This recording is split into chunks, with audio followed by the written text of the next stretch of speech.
আপনি বসে রয়েছেন সস্ত্রীক, পাশে মমতা বন্দ্যোপাধ্যায় বসে রয়েছেন, আপনারা একসঙ্গে কথা বলছেন, সৌজন্য বিনিময় করছেন, হাসাহাসি করছেন, তাতে কারোর ইমোশনে সেন্টিমেন্টে ধাক্কা পড়বে না, আঘাত হবে না? আমার কর্মীরা এত ছোট নয়, তারা রক্ত জল দিচ্ছে আমার সঙ্গে।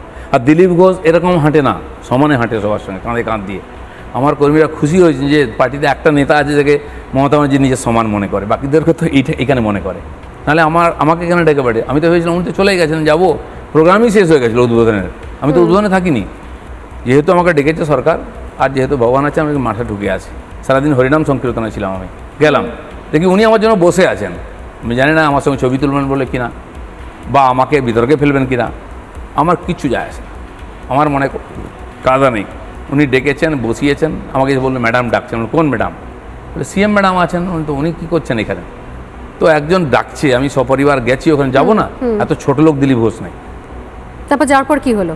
উনি ডাকলেন, আমাকে নিয়ে গেলেন, বসালেন, আমি গল্প করে এটাই বললাম যে এত বড় তো মন্দির করলেন, ভিড়ও তো হবে, দীঘার টুরিস্ট স্পট, হাজার হাজার লোক আছে, সামলাবেন কি করে?